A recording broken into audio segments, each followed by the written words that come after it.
서울의 어느 평화로운 아파트 단지 13층에 사는 7살 하늘이는 남다른 비밀을 가지고 있었습니다. 그녀는 태어날 때부터 사람들의 감정을 색으로 볼 수 있었습니다. 의사들은 처음에 이것을 시각적 공감각이라고 진단했지만 하늘이의 능력은 그보다 훨씬 더 특별했습니다. 이야기를 계속하기 전에 구독과 좋아요 꾹 눌러주시고 매일 배달되는 사연 들어보세요. 알림 설정까지 해두시면 이야기가 올라오자마자 들으실 수 있답니다. 여러분들의 응원은 사연 제작에 정말 큰 힘이 됩니다. 엄마, 선생님이 오늘은 연보라색이에요. 유치원에서 돌아온 하늘이가 엄마 민서에게 말했습니다.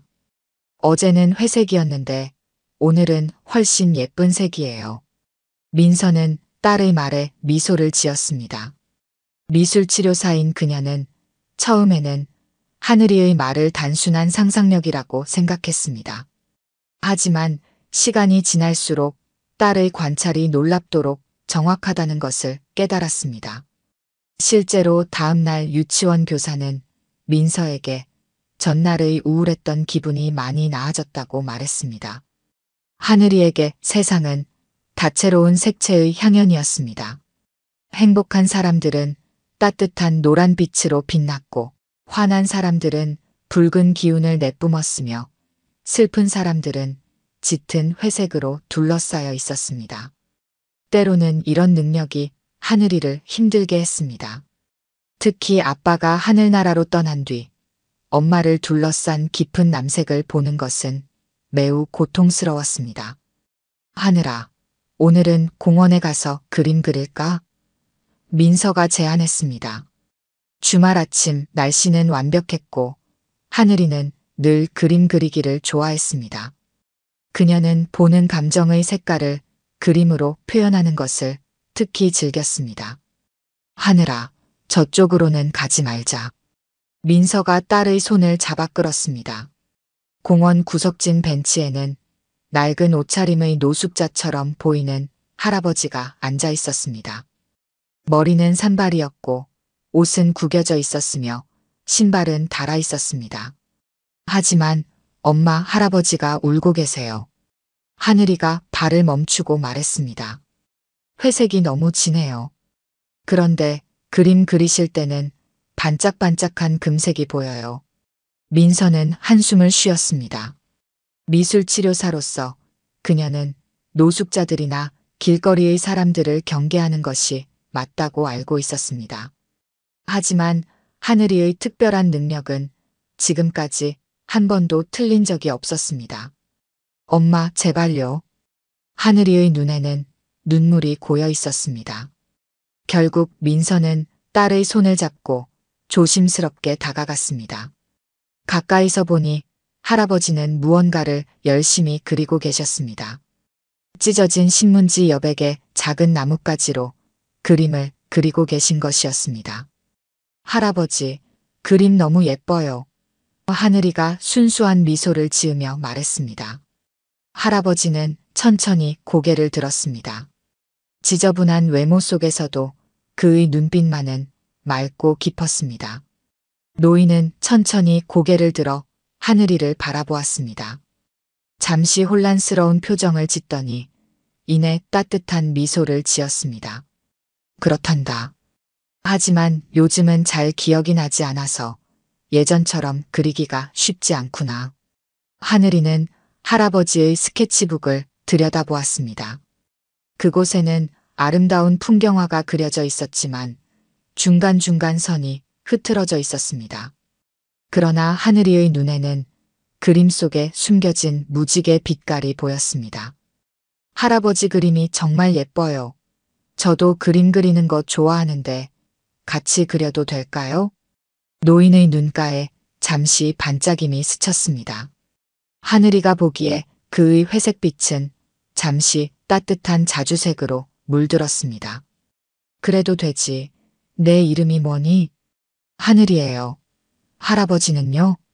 난, 노인은 잠시 생각에 잠겼습니다. 기철, 그래, 기철이란다. 민서는 이 상황을 지켜보면서 무언가 이상한 점을 느꼈습니다. 자신의 이름을 떠올리는데 시간이 걸리는 것, 혼란스러워 보이는 표정, 그리고 홀로 공원에 나와 있는 상황까지도 그녀의 직업적 직감이 경고음을 울렸습니다. 어르신, 혹시 도움이 필요하신가요? 민서가 다가가 조심스럽게 물었습니다. 기철 할아버지는 잠시 망설이더니 고개를 저었습니다. 아니, 괜찮아요. 그냥 여기서 그림이나 그리고 있으면 돼요. 하지만 하늘이는 할아버지를 둘러싼 색깔이 더욱 복잡하게 변하는 것을 볼 수 있었습니다. 회색 속에 불안한 보라색이 섞여 들어갔습니다.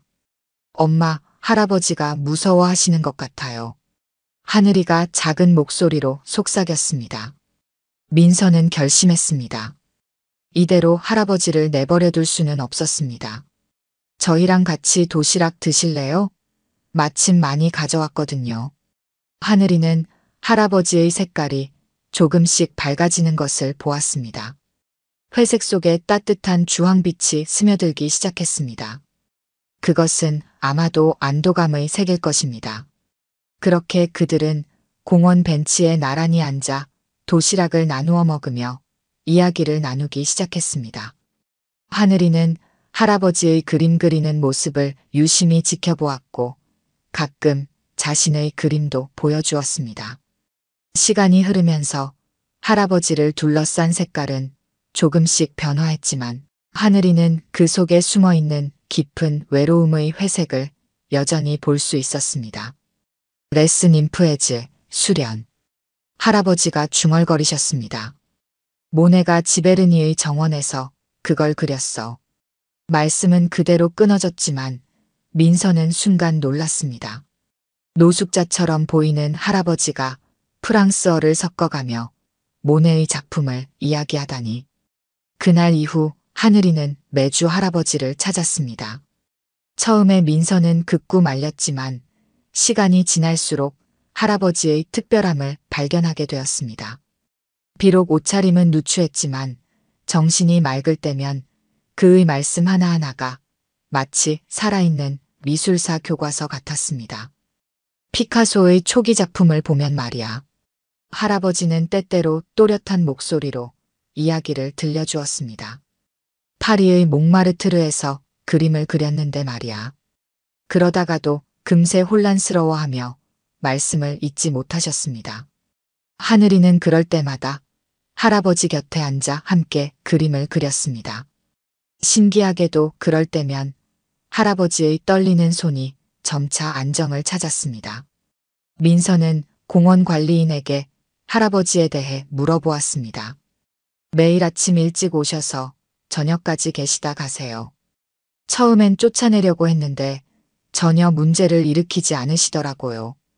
그저 조용히 그림만 그리시다 가시죠. 어느 날 하늘이가 할아버지의 찢어진 외투 주머니에서 떨어진 종이 조각을 발견했습니다. 바렌 명함이었는데 KJ그룹이라는 글자만 희미하게 보였습니다. 할아버지, 이거 뭐예요? 하늘이가 물었습니다. 그 순간이었습니다. 멀리서 날카로운 하이힐 소리가 들려왔습니다. 고급스러운 정장 차림의 한 여성이 그들을 향해 빠르게 걸어오고 있었습니다. 하늘이는 그 자리에서 얼어붙었습니다. 여자를 둘러싼 색채가 너무나 끔찍했기 때문입니다.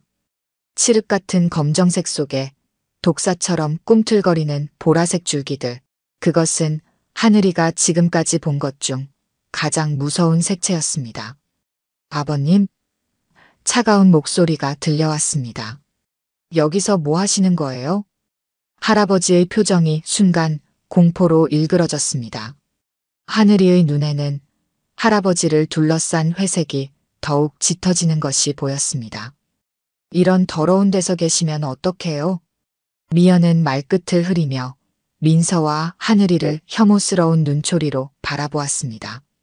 이제 그만 가시죠. 하늘이랑 그림을. 할아버지가 저항하려 하셨지만 미연은 이미 할아버지의 팔을 거칠게 잡아 끌고 있었습니다. 더러운 노숙자처럼 굴지 마세요. 당신이 누구신 줄 알아요? 그들이 사라진 후 하늘이는 엄마의 품에 안겨 울었습니다. 엄마, 할아버지가 너무 무서워하세요. 그리고 그 아줌마 너무 무섭고 시커먼 연기가 자꾸 나와요. 민서는 딸을 꼭 안아주었습니다. 방금 전 목격한 장면이 마음에 걸렸습니다. 허름한 차림의 할아버지를 향한 미연의 태도, 그리고 KJ그룹이라고 적힌 그 바랜 명함까지도 뭔가 이상한 일이 벌어지고 있다는 직감이 들었습니다. 그날 이후 하늘이는 매일 밤 악몽에 시달렸습니다. 꿈에서는 검은 연기가 할아버지를 집어삼키고 빨간 손톱을 가진 까만 그림자가 할아버지를 끌고 가곤 했습니다. 엄마, 오늘도 할아버지 보러 가요. 하늘이가 밥도 제대로 먹지 않은 채 조르자 민서는 한숨을 쉬었습니다. 하늘아, 그 할아버지한테 뭔가 사정이 있으신 것 같아. 우리가 더 이상 만나면 안 될지도 몰라. 안 돼요. 하늘이가 울먹이며 말했습니다. 할아버지가 살려달라고 하는 것 같아요. 색깔이 그렇게 말해요. 결국 그들은 다시 공원으로 향했습니다. 하지만 이번에는 좀 더 조심스럽게 멀리서 지켜보기로 했습니다. 그들이 도착했을 때 기철 할아버지는 여전히 그 자리에 계셨습니다. 찢어진 옷자락 사이로 쌀쌀한 가을바람이 스며드는 것도 모른 채 열심히 그림을 그리고 계셨습니다. 모네이, 레스 COULEURS, 레스 FLEURS. 할아버지가 혼잣말처럼 중얼거리셨습니다. 그때였습니다. 고급스러운 검은색 세단이 공원 입구에 멈춰 섰습니다. 하늘이는 즉시 엄마의 옷자락을 움켜쥐었습니다. 차에서 내린 것은 지난번의 그 무서운 여자였습니다. 이번에는 혼자가 아니었습니다. 검은 정장을 입은 남자 둘이 그녀와 함께였습니다. 아버님, 또 이러시면 어떡해요? 미연의 날카로운 목소리가 공원에 울렸습니다. 이제 그만 가시죠. 요양원에서 모두가 걱정하고 있다고요. 하늘이의 눈에는 할아버지를 둘러싼 회색이 공포의 검은색으로 변하는 것이 보였습니다. 싫어, 준호야, 준호가 어디 있지? 할아버지가 떨리는 목소리로 말씀하셨습니다. 아버님, 준호 오빠는 해외 출장 중이시잖아요.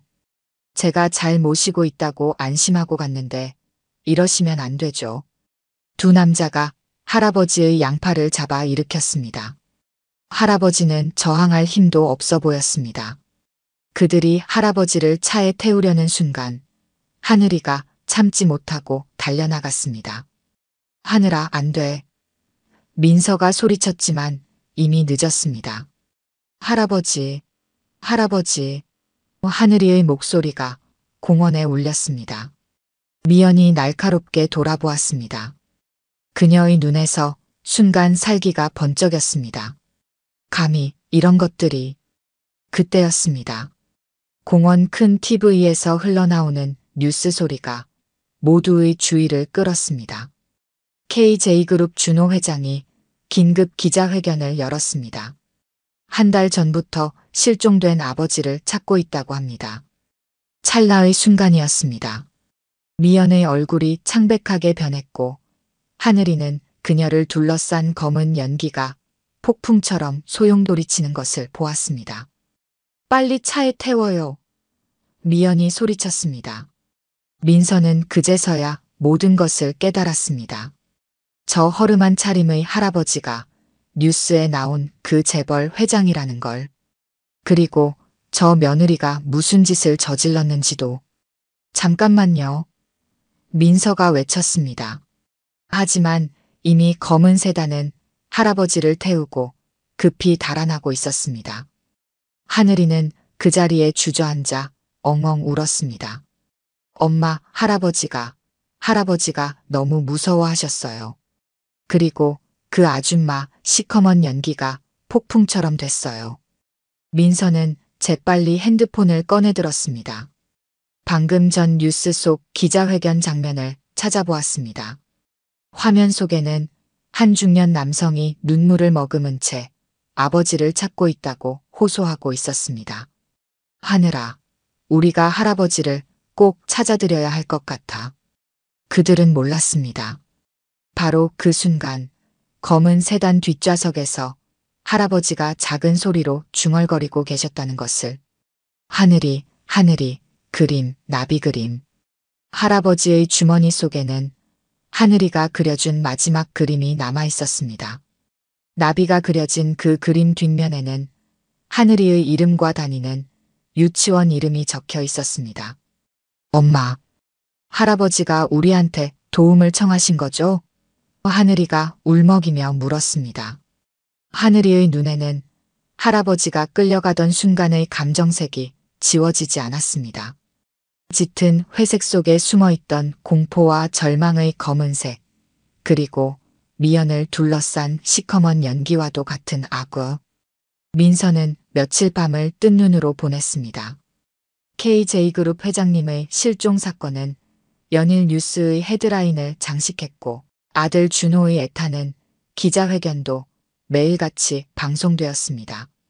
하지만 그녀는 쉽게 용기를 낼 수 없었습니다. 재벌 가문의 일에 끼어들었다가 오히려 무슨 일에 휘말릴지 모른다는 두려움이 컸기 때문입니다.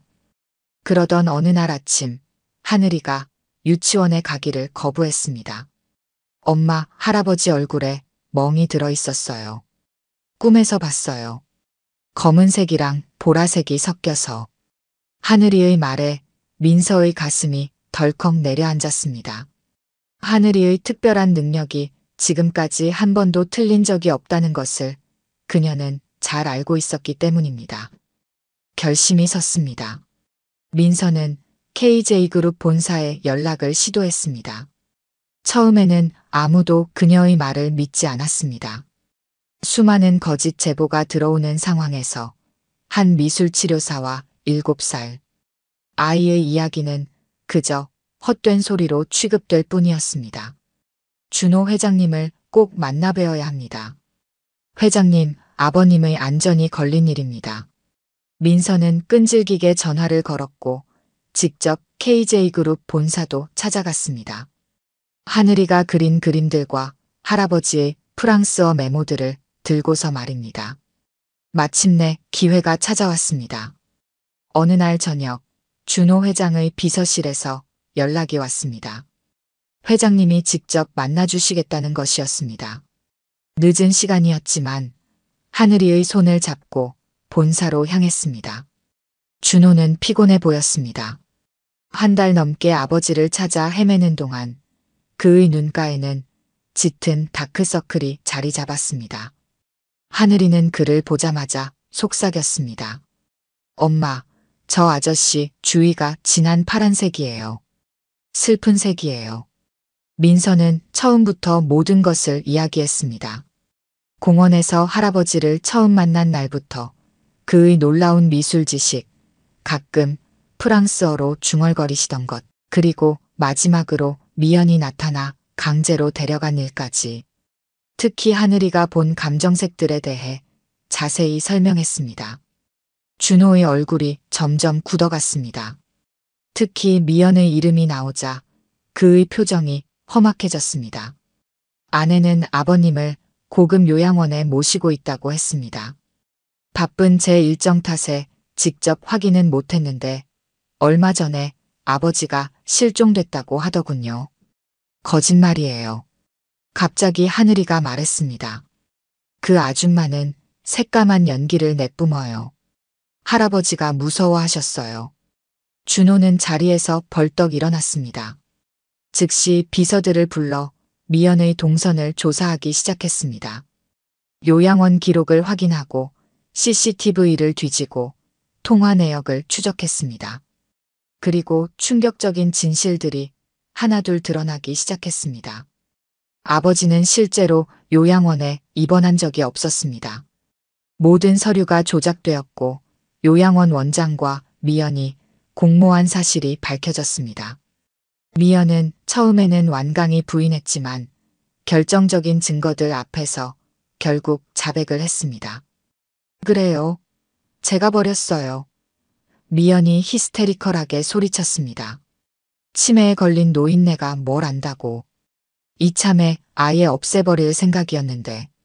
하늘이는 미연의 감정색이 폭발하듯 번지는 것을 보았습니다. 시커먼 연기가 폭풍처럼 소용돌이치다가 마지막에는 붉은 분노가 터져나왔습니다. 경찰이 투입되었습니다. 미연과 요양원 원장이 체포되었고 대대적인 수색이 시작되었습니다. 하늘이는 할아버지가 마지막으로 끌려갔던 방향을 기억해냈고 수색대는 그 주변을 집중적으로 수색했습니다. 마침내 사흘째 되는 날 폐건물 지하실에서 기철 회장님을 발견했습니다. 다행히 목숨은 건강했지만 많이 쇠약해진 상태였습니다. 하늘이가 본 멍 자국도 실제로 있었습니다. 아버지. 준호는 아버지를 끌어안고 오열했습니다. 하늘이의 눈에는 두 사람을 둘러싼 색채가 따뜻한 황금빛으로 변하는 것이 보였습니다. 며칠 후 기철 회장님은 병원에서 회복 중이었습니다. 의식이 혼미한 상태였지만 하늘이를 보자 밝게 웃으셨습니다. 우리 하늘이, 하늘이 그린 나비. 준호는 하늘이와 민서에게 깊은 감사를 표했습니다. 두 분이 아니었다면 아버님을 영영 찾지 못했을지도 모릅니다. 그의 눈에는 눈물이 고여 있었습니다. 하늘이는 이제 할아버지의 감정색이 조금씩 밝아지는 것을 볼 수 있었습니다. 여전히 치매의 흔적인 회색은 남아 있었지만 그 속에서 반짝이는 금빛은 점점 더 강해지고 있었습니다. 그것은 아마도 가족의 품으로 돌아온 기쁨의 색일 것입니다. 폐건물에서 발견된 기철 회장의 구출 소식이 전해진 그날부터 KJ그룹을 둘러싼 모든 것이 급격히 변화하기 시작했습니다. 며느리의 충격적인 범행이 언론에 공개되자 전국이 발칵 뒤집혔고 KJ그룹의 주가는 순식간에 폭락했습니다. 준호는 망설이지 않았습니다. 그는 즉시 미연과의 이혼 절차에 들어갔고 그녀를 상대로 한 형사 고발도 진행했습니다.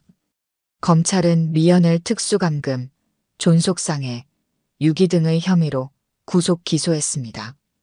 이혼 재판은 빠르게 진행되었고 미연의 모든 위자료 청구권은 기각되었습니다. 당신이 어떻게 나한테 이래? 법정에서 미연이 히스테리적으로 소리쳤습니다. 하지만 그녀를 바라보는 준호의 눈에는 이제 차가운 냉기만이 서려 있었습니다.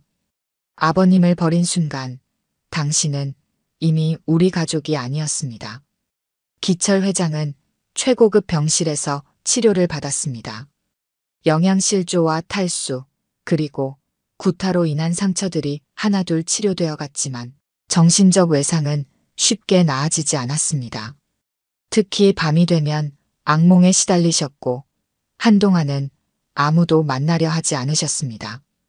유일한 예외는 하늘이었습니다.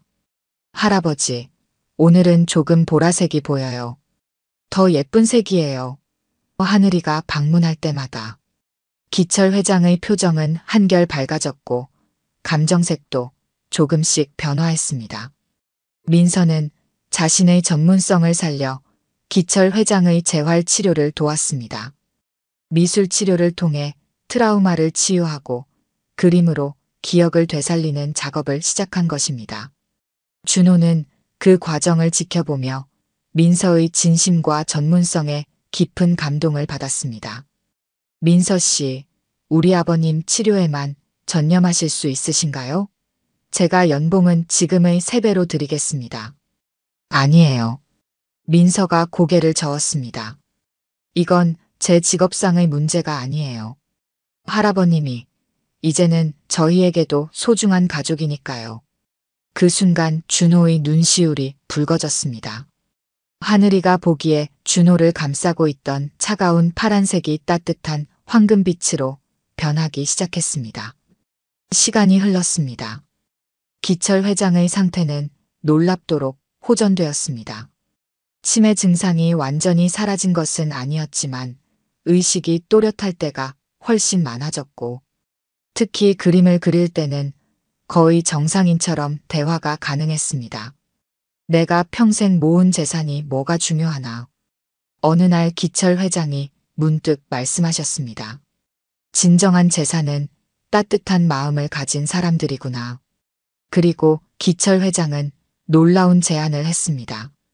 KJ그룹의 수익 중 상당 부분을 투자해 치매 환자들을 위한 특별한 케어 센터를 설립하자는 것이었습니다.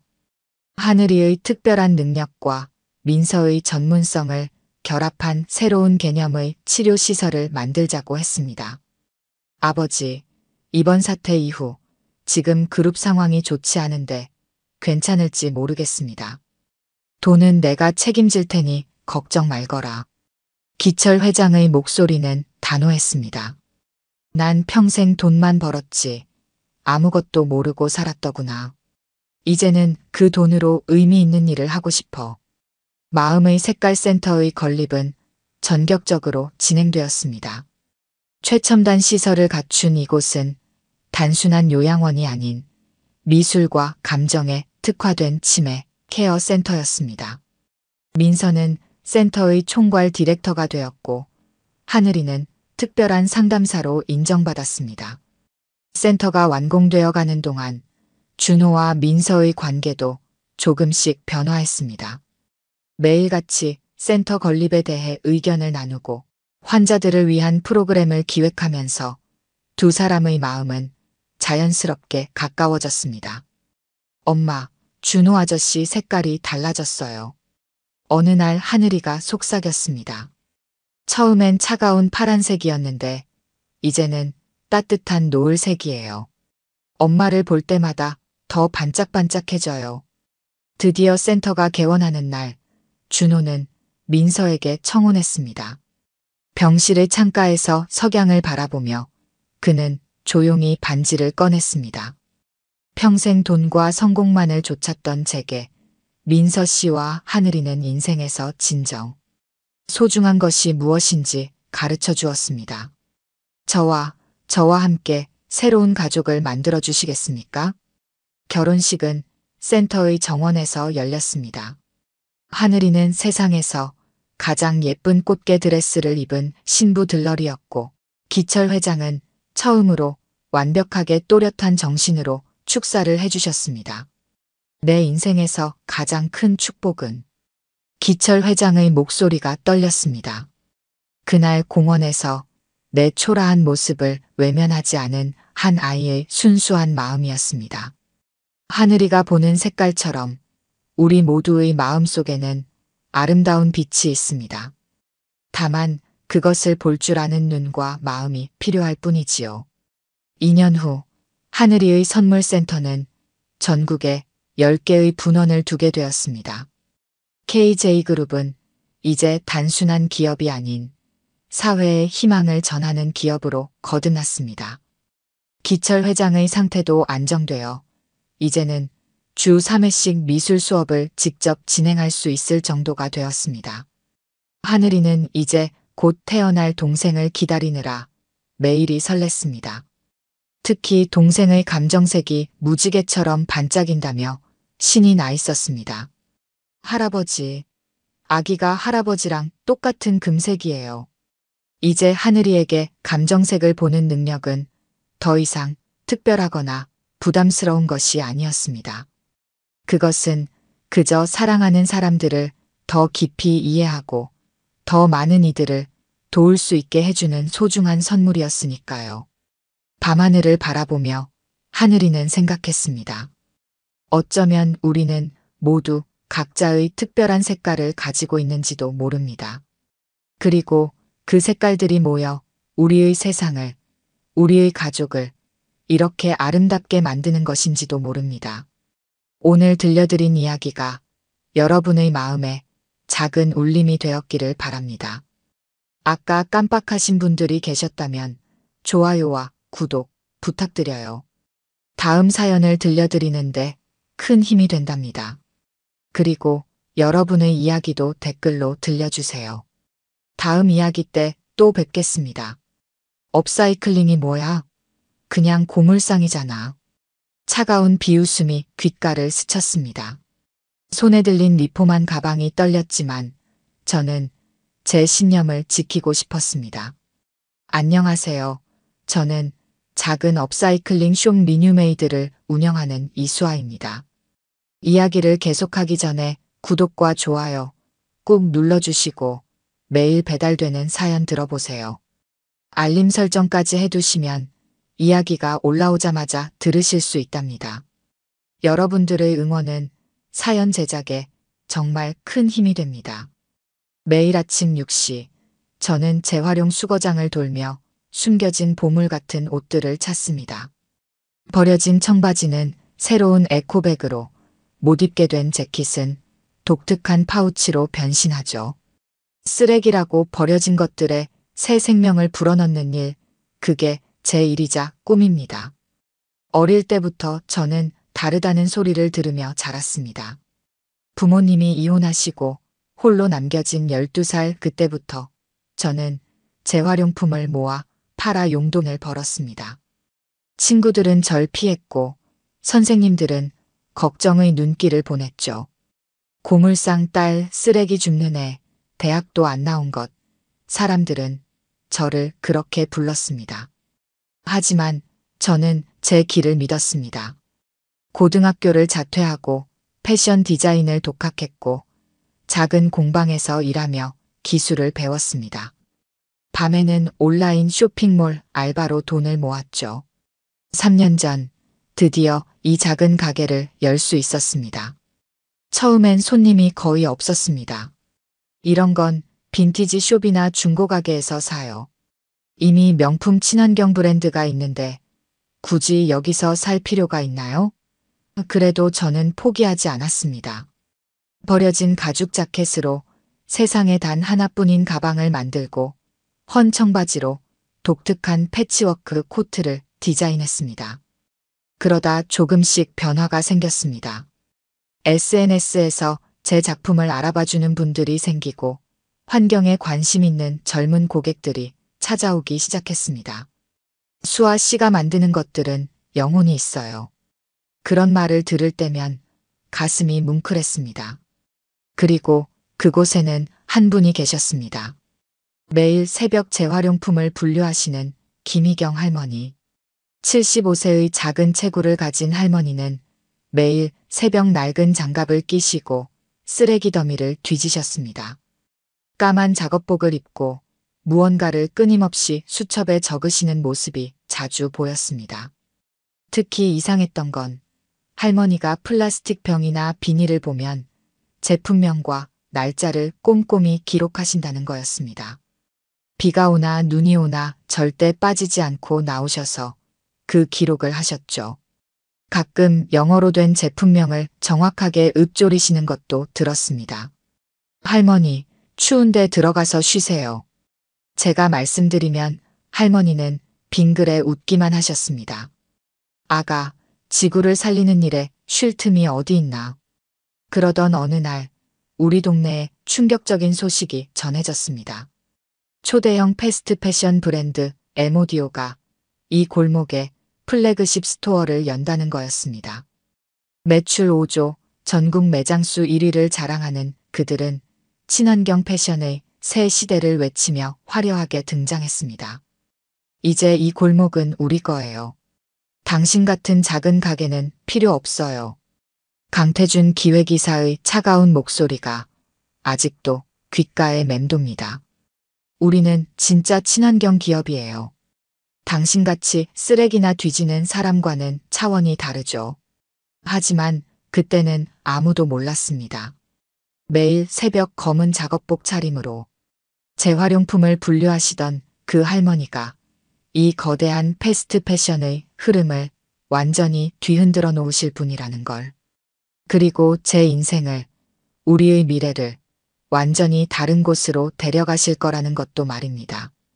에모디오의 공사는 빠르게 진행됐습니다. 매일 아침 거대한 공사 소음이 골목을 울렸고 형형색색의 플라스틱 쓰레기가 넘쳐났습니다. 친환경을 외치던 그들의 실체가 하나둘 드러나기 시작했죠. 이것 좀 보세요. 제가 새벽에 주운 쓰레기 더미를 할머니께 보여드렸습니다. 에모디오의 중국 공장에서 온 듯한 택이 달린 옷가지들이었습니다. 형광색 염료가 빗물에 번져 하수구를 물들이고 있었죠. 할머니는 수첩을 꺼내 무언가를 적으셨습니다. 이런 독성 염료는 1급 발암물질이야. 빗물을 타고 하천으로 흘러들면. 순간 할머니가 말을 멈추셨습니다. 제가 이상한 듯 쳐다보자 황급히 수첩을 감추셨죠. 강태준의 방문은 어느 날 갑자기였습니다. 리뉴메이드라, 재미있는 콘셉트네요. 우리 에모디오에서 비슷한 걸 기획 중인데 흡수합병 어떠세요?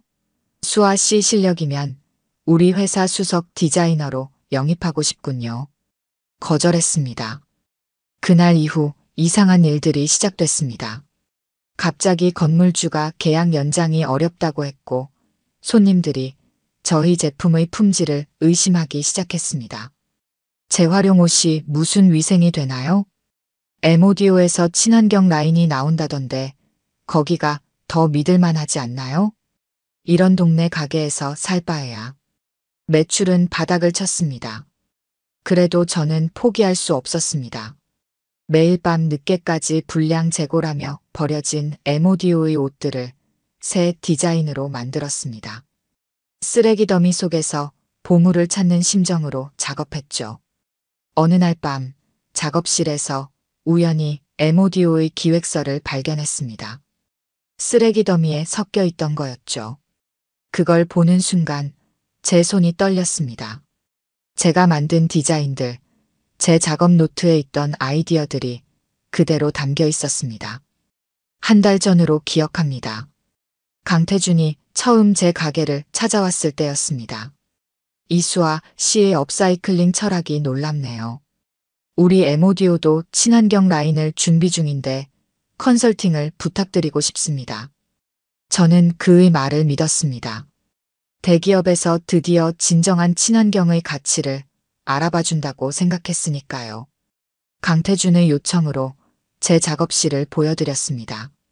작업 과정, 소재 선택, 디자인 스케치까지. 제 업사이클링 노하우가 담긴 작업 노트도 보여드렸죠. 특히 관심을 보인 건 제 리폼 테크닉 북이었습니다. 3년간 실험하고 연구한 재단 방법, 재봉 기법, 소재 조합법이 빼곡히 담겨 있었죠. 이런 혁신적인 기술이라면 우리 회사에도 큰 도움이 될 것 같은데 하루만 대여해 주실 수 있을까요? 임원들과 공유하고 싶습니다. 다음 날 돌려받은 책에서는 아무런 이상한 점을 못 느꼈습니다. 다만 며칠 뒤부터 이상한 일들이 일어났습니다. 원단 공급업체에서 주문이 밀렸다며 배송이 지연된다고 했고 평소 거래하던 중고 의류업체는 갑자기 물량이 없다고 했습니다. 나중에야 알았습니다. 에모디오가 이미 그 업체들과 독점 계약을 맺었다는 것을. 그리고 제 디자인북은 그들의 기획실에서 밤새 스캔되고 복사되었다는 것도요. 강태준은 처음부터 계획이 있었던 겁니다. 친환경 컨설팅이 아닌 제 디자인을 훔치기 위한 계획이었죠. 역시 그랬군요. 할머니의 목소리였습니다. 언제 오셨는지 할머니가 제 뒤에 서 계셨습니다. 매일 이 골목 쓰레기를 뒤지면서 느꼈어. 저 회사가 얼마나 썩었는지. 할머니의 수첩이 열려 있었습니다. 그 안에는 단순한 메모가 아닌 전문적인 환경 오염 데이터와 에모디오의 비리 자료들이 빼곡했습니다. 외국 논문 같은 것도 보였습니다. 할머니, 이게 대체 뭐예요? 그때였습니다. 밖에서 소란스러운 소리가 들렸습니다. 에모디오의 직원들이 들이닥쳤습니다.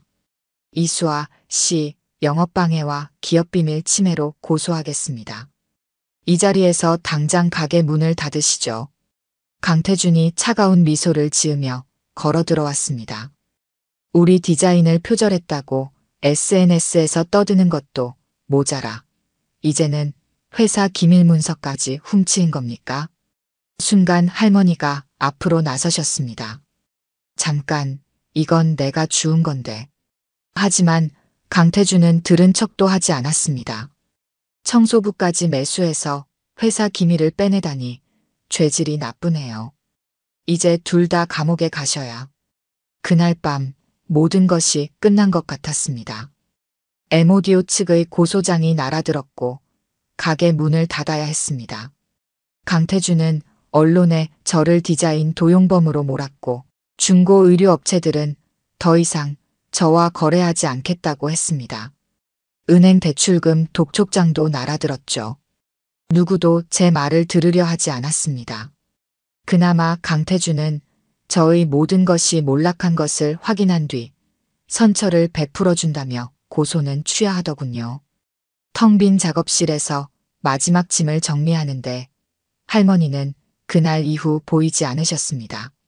매일 새벽 들리던 그 발자국 소리도 수첩에 무언가를 적으시던 모습도 사라졌습니다. M오디오의 친환경 패션쇼가 열리는 날이었습니다. 호텔 대강당은 전국의 유명 인사들로 가득 찼습니다. 강태준은 무대 위에서 당당하게 연설을 시작했습니다. 오늘 우리는 패션의 새로운 역사를 쓸 것입니다. M오디오가 준비한 100% 친환경 컬렉션으로 여러분을 초대합니다. 화려한 조명이 쏟아지는 catwalk 위로 모델들이 올랐습니다. 제 눈이 의심스러웠습니다. 모델들이 입은 옷은 분명 제가 만든 디자인이었습니다. 심지어 재단 방식까지 똑같았습니다. 이번 그린 라이프 컬렉션은 순수 재활용 소재만을 사용했습니다. 우리의 혁신적인 기술로 만든 100% 친환경 의류입니다. 객석에서 박수 소리가 터져나왔습니다. 환경 전문가들과 패션 기자들이 연신 카메라 플래시를 터뜨렸습니다. 그때였습니다. catwalk 끝에서 한 사람이 일어났습니다. 검은 작업복 차림의 할머니였습니다. 청소도구를 든 채 무대 위로 걸어 올라가셨습니다. 저 사람 누구야? 청소 아주머니가 왜 저기서? 경비 좀 불러주세요. 강태준이 당황한 기색을 감추지 못했습니다. 경비, 저 사람 좀 내보내주세요. 하지만 할머니는 의연했습니다. 청소도구를 내려놓고 마이크 앞에 서셨습니다. 여러분에게 진실을 보여드리겠습니다. 할머니는 낡은 수첩을 펼치셨습니다. M오디오의 중국 공장이 배출하는 폐수량이 여기 있습니다. 매달 수천 톤의 독성 염료가 강으로 흘러갑니다. 근로자들의 폐질환 발병률은 작년에만 200% 증가했습니다. 강태준이 소리쳤습니다. 저 할머니 정신이 이상해요. 바로 끌어내세요. 그리고 이 옷들, 이건 이수아라는 젊은 디자이너의 작품을 도용한 것입니다. 제가 매일 새벽 쓰레기 더미에서 주운 증거들이 여기 있습니다. 작업 지시서, 디자인 스케치, 심지어 원단 샘플까지. 객석이 술렁이기 시작했습니다. 잠깐만요. 강태준이 고함을 질렀습니다. 당신 같은 청소부가 무슨 근거로 이런 허황된 주장을 하는 겁니까? 할머니가 고개를 들었습니다. 내 이름은 김희경입니다. 글로벌 친환경 기업 그린라이프 그룹의 회장이자 국제환경위원회 위원장이기도 하죠. 순간 강당이 얼어붙었습니다. 그린라이프의 김희경 회장님이라고? 세계적인 환경 전문가, 그분이 왜 청소부 복장으로? 강태준의 얼굴이 창백해졌습니다. 그린라이프는 세계 최대 환경기술 기업이었습니다. 특히 의류산업의 친환경 인증을 담당하는 절대적인 권위를 가진 기업이었죠. 6개월간 직접 현장을 조사했습니다. M오디오가 얼마나 환경을 파괴하고 있는지, 얼마나 많은 거짓말을 하고 있는지 밝혀내기 위해서요.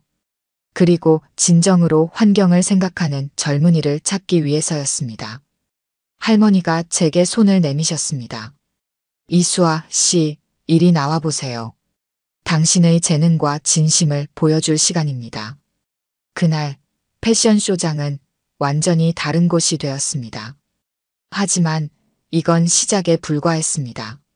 진짜 폭풍은 그 후에 시작되었으니까요. 30년 전 일이었습니다. 그때 우리는 의류 공장을 운영했어요. 작은 공장이었지만 직원들과 함께 열심히 일했죠. 내 딸 미연이도 그곳에서 자랐습니다. 공장 한켠에서 숙제하고 직원들과 어울리며 커나갔죠. 할머니는 낡은 지갑에서 바랜 사진 한 장을 꺼내셨습니다. 교복을 입은 소녀가 환하게 웃고 있었습니다. 미연이는 매일 아침 절 안아주며 말했어요.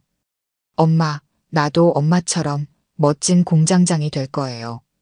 근데 우리는 환경도 지키는 착한 공장을 만들어요. 그 아이는 16살 때부터 이미 환경 문제에 관심이 많았습니다. 할머니의 눈에 눈물이 맺혔습니다. 그날도 비가 왔어요. 미연이는 작업장의 폐수 처리 시설을 점검하고 있었죠. 상류의 대형 공장들이 무단 방류한 독성 물질이 우리 공장으로 역류했다는 걸 알게 된 거예요. 그 아이가 마지막으로 한 일이 직원들을 대피시키는 거였습니다. 할머니는 잠시 숨을 고르셨습니다. 그 일 이후 저는 미쳤다고 했죠. 재벌 기업들을 고소하고 환경단체를 찾아다녔습니다. 하지만 그들의 벽은 높았어요. 돈도 없는 것이 무슨 소송이냐 그러더군요. 그래서 전 공부를 시작했습니다. 환경공학, 섬유화학, 수질 오염까지. 밤낮 없이 연구하고 특허를 냈습니다. 그린라이프 그룹의 시작이었죠. 친환경 섬유 기술로 세계 최초 특허를 받았을 때 전 미연이 생각이 났습니다. 할머니가 수첩을 펼치셨습니다. 매일같이 현장을 다녔어요. 공장의 폐수를 검사하고 대기 오염을 측정했죠. 돈이 생기자 사람들은 절 회장님, 위원장님이라 불렀습니다. 하지만 진짜 현장은 볼 수 없었어요. 그래서 청소부가 된 겁니다. 이 수첩에 적힌 모든 기록이 증거입니다. 에모디오 같은 기업들이 얼마나 환경을 파괴하는지, 얼마나 많은 거짓말을 하는지. 그들에게 옷 한 벌은 그저 돈이에요. 지구가 병들든 사람이 죽든 상관없죠. 할머니의 이야기를 듣던 관중들은 눈물을 흘리며 박수를 쳤습니다. 할머니는 이윽고 제 손을 꼭 잡으셨습니다. 수아야, 내가 처음 이 골목에서 버려진 옷을 줍는 걸 봤을 때 알았어. 미연이가 꿈꾸던 그 모습이구나. 돈이나 명예가 아닌 진짜 환경을 생각하는 사람이구나. 저는 매일 이수아 씨가 작업하는 걸 지켜봤습니다. 버려진 천조각 하나하나를 소중히 다루는 모습, 새 생명을 불어넣는 그 마음이 느껴졌죠. 그래서 더는 참을 수 없었던 겁니다. 에모디오가 수아 씨의 진심을 짓밟으려 할 때 말입니다. 할머니의 눈에서 눈물이 흘렀습니다. 이제는 내가 널 돕고 싶구나. 미연이가 꿈꾸던 그 착한 공장을 내 손으로 만들어 보지 않을래? 조명이 할머니의 눈물을 비추었습니다. 그 눈물 속에는 30년의 세월이 고스란히 담겨 있었습니다. 저는 그제야 깨달았습니다. 왜 할머니가 매일 쓰레기를 뒤지며 기록을 하셨는지, 왜 그토록 환경을 외치셨는지를. 강태주는 마지막 발악을 시작했습니다. 검은 서류 봉투를 꺼내들더니 제가 회사의 기밀을 빼돌렸다는 허위 증거를 내밀었습니다. 순간 기자들의 카메라 플래시가 터져나왔습니다. 할머니는 이런 상황을 예측했다는 듯 천천히 엔지니어 팀에 사인을 보내셨습니다. 화면에 에모디오 중국 공장의 실제 영상이 떴습니다. 새까맣게 변색된 강물, 독성 폐수가 흐르는 하수구, 산더미처럼 쌓인 폐기물들. 충격적인 장면이 이어졌습니다. 다음은 작업장 실태였습니다. 적정 온도의 2배가 넘는 작업장에서 일하는 노동자들, 환기 시설 없이 유해 물질을 다루는 모습들. 할머니는 6개월간 매일 새벽 MODO의 쓰레기 더미에서 이 진실을 수집하셨습니다. 이게 바로 MODO의 친환경입니까? 국제환경단체 대표가 자리에서 벌떡 일어났습니다. 전 세계가 이 영상을 봐야 합니다. 강태준의 얼굴이 하얗게 변했습니다. 하지만 이게 끝이 아니었습니다. 할머니는 계속해서 충격적인 증거들을 공개했습니다. 친환경 인증서를 위조한 문서, 검사기관과의 유착 증거, 환경단체, 매수 기록까지. 특히 충격적이었던 건 그린워싱 전략 문건이었습니다. 재활용은 이미지 마케팅일 뿐 실제로는 더 많은 쓰레기를 만들어내라는 지시가 적혀 있었습니다. 작은 매장 하나를 친환경 매장으로 꾸미고 나머지는 기존 방식대로 오염을 일으키라는 계획도 있었습니다. VIP 룸에 앉아있던 패션업계 대표들이 자리를 박차고 일어났습니다. 우리도 속았다. MODO와의 모든 계약을 파기하겠다. 이런 기업과는 거래할 수 없다. 강태준은 필사적으로 상황을 수습하려 했습니다. 이건 다 조작됐습니다. 우리는 합법적으로 하지만 그의 말은 이내 끊겼습니다. 환경부 조사관들이 들이닥쳤기 때문입니다. 강태준 이사, 환경법 위반 및 문서 위조 혐의로 체포하겠습니다. 순식간에 MODO의 주가가 폭락했다는 뉴스가 들어왔습니다. 대형 백화점들은 MODO 제품 전량 회수를 선언했고 소비자 단체는 불매 운동을 시작했습니다.